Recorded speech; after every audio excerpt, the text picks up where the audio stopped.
कभी सरकार जनता के दबाव में या फिर पार्टी के दबाव में या फिर मैनिफेस्टो के दबाव में ऐसा फैसला ले लेती है जो बाद में उनके गले की हड्डी बन जाता है।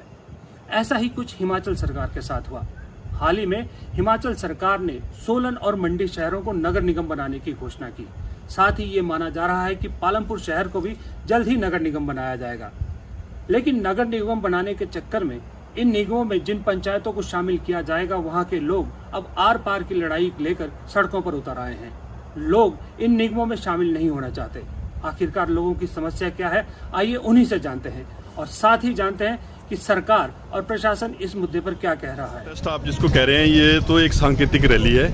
आज सिर्फ एक डीसी साहब के माध्यम से माननीय मुख्यमंत्री जी से आग्रह किया गया है कि वो ये जो अभी नोटिफिकेशन की है 84 गाँव को सम्मिलित करने की, 8 पंचायतों को नगर परिषद में मिलाने की, उसको निरस्त करें या 2021 तक इसका इंतजार करें। जब जनगणना के नए आंकड़े आते हैं उसके बाद जो भी फैसला लेना हो तर्कसंगत तब लिया जाए। पंचायत साल से हूँ जी, हम अपने गांव को बचाने की, अपने पंचायत को बचाने की कोशिश, अपनी कृषि को बचाने की कोशिश कर रहे हैं जी। हम सरकार को अपने ऊपर तानाशाही नहीं करने देंगे, हम अपनी जमीन नहीं देने देंगे, हम अपना अधिकार नहीं देने देंगे। अगर नहीं सुनेगी तो जो आज हो रहा है हम आगे भी करेंगे। हम नगर निगम का विरोध करते हैं सर। हम नगर निगम को गांव में बिल्कुल भी फटकने नहीं देंगे।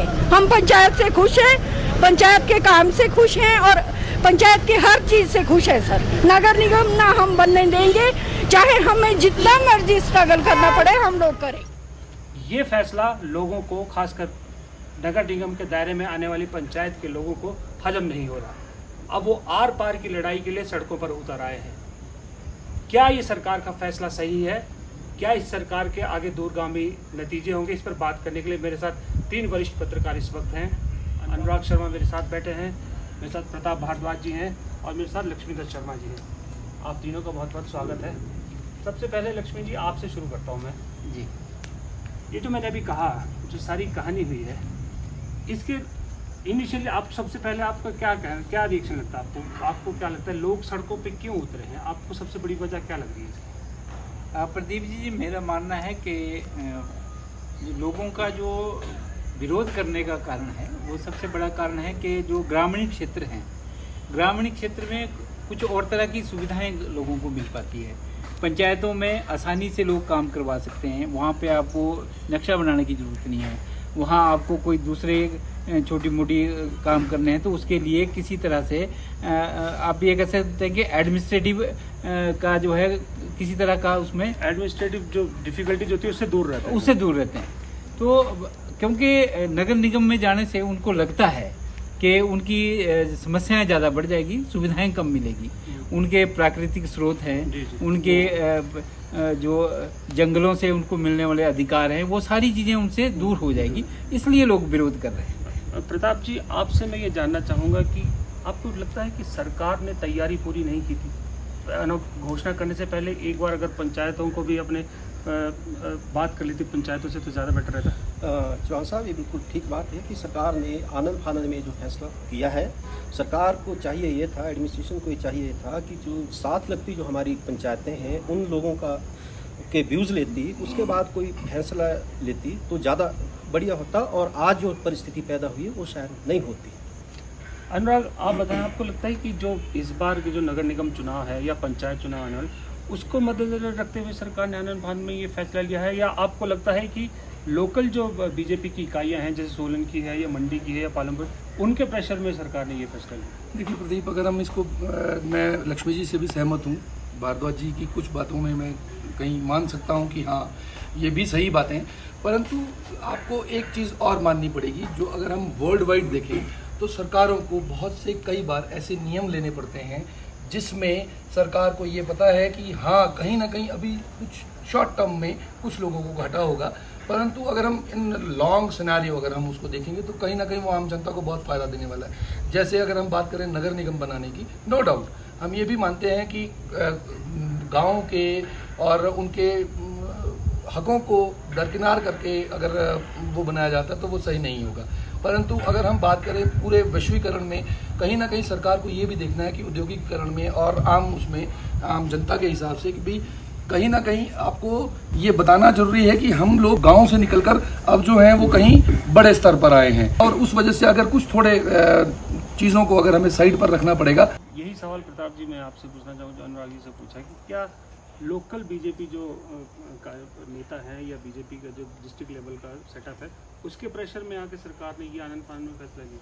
हाँ, काफ़ी हद तक ये बात सही भी है, लेकिन ये जो फैसला है सरकार का, ये जो हमारे ग्रामीण कृषक जो लोग हैं ग्रामीण क्षेत्र के, उनको अगर हम नगर निगम में लाते हैं तो सीधे तौर पे देखो ऐसा है, कोई भी बाहर का जो धारा 118 है उसका कोई मतलब नहीं रह जाता। ठीक है, राइट सर। उसके बाद क्या होता है, आपने कृषि पैदा करनी है, आपने उपजाऊ फसलें हैं वो दिलाना है, तो उससे जो किसान है उनको सुविधा के बजाय उनको ज़्यादा मुश्किल होगी।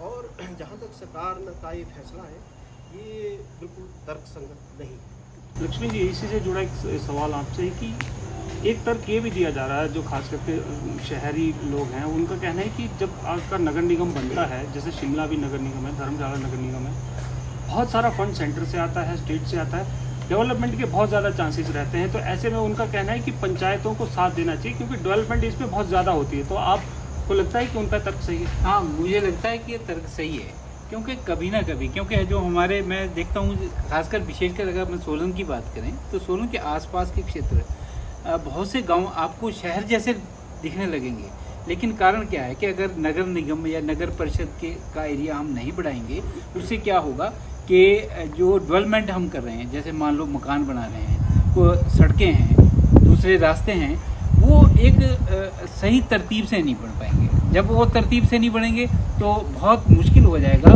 वो अगर भविष्य में कभी भी अगर उन एरियो को हम उसमें शामिल करेंगे तो पॉसिबल नहीं होगा। इसका मैं एक उदाहरण आपको देना चाहता हूँ। हमारे सोलन के साथ के ये क्लीन एरिया है, ये कभी बिल्कुल ग्रामीण क्षेत्र था, बिल्कुल गाँव था। ये धीरे धीरे ये डेवलप हुआ और आज ऐसी स्थिति है कि वहाँ पे कुकुरमुत्ते की तरह मकान पे मकान बना दिए गए हैं। और अगर कहीं एक डेड बॉडी निकालनी है तो घर के अंदर अंदर से जो है आपको नीचे जाना पड़ेगा, फिर घूम के आना पड़ेगा। ऐसी परिस्थिति में हमारे को गांव को भी, गांव के लोगों से भी मैं तो ये कहना चाहूँगा कि उनको तैयार रहना चाहिए। शहरीकरण आ रहा है, बन रहा है, लोग डेवलप हो रहे हैं, लोगों में ऐसे नहीं है कि गाँव के लोगों को ज्ञान नहीं है। लेकिन हाँ, कुछ जो बात जो मैंने पहले भी आपसे कही थी कि कुछ लोगों के मन में ये जिज्ञासा है, उनको ऐसा महसूस होता है कि शहरीकरण होने से, नगर निगम में मिलने से उनके अधिकारों पे कुठाराघात हो पाएगा। और उन लोगों को अगर उनके सरकार को चाहिए, अगर वो उनके अधिकारों को स्थिति में रहने दें तो उसका जो असर कम हो। अनुराग, एक चीज़ आप मुझे ये बताइए कि इस वक्त अब आपको क्या लगता है कि सरकार के पास क्या रास्ता बचता है? फिर एक तरफ तो लोग, जो पंचायत के लोग हैं, वो सड़कों पे उतर रहे हैं। सिर्फ सोलन की बात नहीं है, ये मंडी में भी यही हो रहा है। और मुझे लगता है जब पालमपुर का नाम की घोषणा होगी वहाँ भी यही हाल होगा। दूसरी तरफ शांता कुमार जैसे बड़े नेता जो भारतीय जनता पार्टी के एक्स सीएम रहे हैं, वो प्रेशराइज कर रहे हैं सरकार को, पालमपुर को अनाउंस करना चाहिए, उन्होंने वादा किया है मुख्यमंत्री ने। तो ऐसी हालत में सरकार के पास क्या रास्ता बचता है, वो क्या कर सकते हैं? देखिए प्रदीप, पहले हम एक सिलसिलेवार इस पूरे चैप्टर को पकड़ते हैं। जैसे हम सोलन की बात करें, सोलन कहीं ना कहीं जब ये शुरुआत हुई थी कि तो उस वक्त कम से कम 50,000 लोगों ने, ये सिर्फ एक सरकार का एक मुद्दा नहीं है या कोई इलेक्शन का वो नहीं है, उसमें 50,000 लोगों के साइन जो थे वो यहाँ से करा कर भेजे गए थे, जिसमें लोगों ने ये कंसेंट दी थी कि वी आर रेडी और नगर जो निगम है वो हमें चाहिए। आप भले ही सड़कों को ले लें, भले ही आप दूसरी समस्याओं को ले लें। अगर हम टीसीपी के रूलिंग की बात करें, अगर हम बात करें शहरीकरण की, तो कहीं ना कहीं सरकार को भी इन चीज़ों को जवाब देना पड़ता है, जवाबदेही है उस चीज़ की। और अगर हम ये बात करें कि 40,000 लोग या 50,000 लोग, सरकार ने, जैसे आपने क्वेश्चन किया कि 40,000 लोग, सरकार ने उसमें एक कॉमन सा एक सिस्टम बनाया कि जी हम बजाय कि 50,000 के हम 40,000 पर उसको शुरू कर देंगे। अगर वो 40,000 पर नगर निगम बन जाता है तो मुझे नहीं लगता कि गाँव के किसी भी एरिया को छेड़ने की जरूरत पड़ेगी और धीरे धीरे ये डेवलपमेंट जो है वो आगे बढ़ती जाएगी। तो अनुराग ने बात की, सॉरी माफ़ कीजिए लक्ष्मी जी, उसी से जुड़ा आपसे पूछना चाहूँगा। इन्होंने बात की 40,000 की, तो गांव के लोगों का जो कहना है, उनका भी ये कहना है कि 2021 की जो सेंसस जनगणना होनी है उसमें अपने आप सोलन की पॉपुलेशन 40 से ऊपर हो जाएगी, तो उसके बाद इस स्टेप को उठाया जाए। तो आपको लगता है कि क्योंकि समय की कमी, इसलिए आखिरी सवाल आपसे यही पूछना चाहूँगा कि क्या आपको लगता है कि एक वो कदम भी सही हो सकता था, सरकार अब डेफर कर सकती है कि 2021 तक इसको टाल दे? प्रदीप जी, मेरा मानना है कि सोलन की जो जनसंख्या है वर्तमान में पिछले सेंसस के अनुसार वो 39,000 समथिंग है। तो वर्तमान में अगर थोड़ा सा क्षेत्र जिसको हम गथेड़ कहते हैं या बेर गांव कहते हैं, ये टोटल शहरीकरण में बदल चुका है। अगर इसको जोड़ दिया जाए, बाकी गांव को ना छेड़ा जाए, तब भी ये नगर निगम का मुद्दा तो हल हो सकता है। लेकिन ये कोई परमानेंट मैं समाधान नहीं मानता।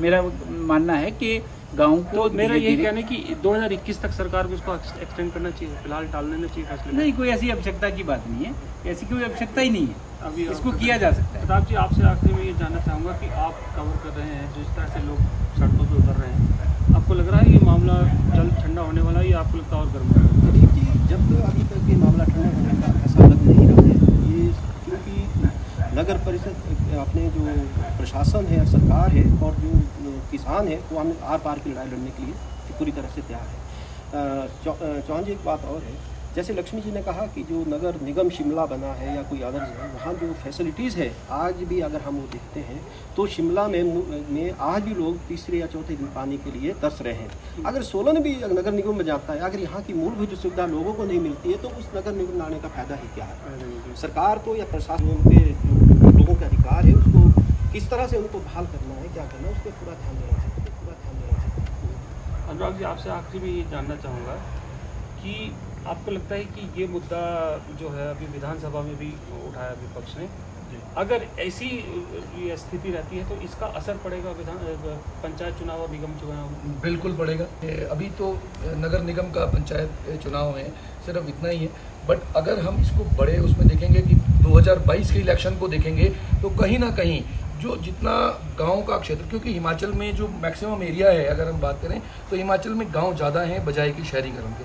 सोलन अपने आप में एक हो सकता है कि एक शहरी थोड़ा और उनकी बजाय ये ज़्यादा थोड़ा सा फ्लरिश है, बट अदरवाइज़ कहीं ना कहीं मुझे ऐसा लगता है कि 2022 के इलेक्शन में इसके अगर इन्होंने ज़बरदस्ती करके किसको होगा, बीजेपी को, कांग्रेस को? बीजेपी को नुकसान होगा। धन्यवाद आप तीनों का बहुत बहुत। जैसा कि लक्ष्मी जी ने कहा, मैं उन्हीं की बात से उठाता हूँ कि जब गांव का शहरीकरण होता है तो एक वक्त ऐसा आता है कि आपको शव यात्रा के लिए भी रास्ता नहीं बचता। ये एक बुरा होता है जब शहरीकरण किसी गांव का होता है, लेकिन साथ ही अगर किसी गांव का शहरीकरण होता है तो विकास भी इसमें ज़रूर होता है। तो हमारी राय ये है कि सरकार को एक समन्वय कमेटी बना के दोनों पक्षों से बात करनी चाहिए, उसके बाद ही इस मुद्दे पर आगे बढ़ना चाहिए।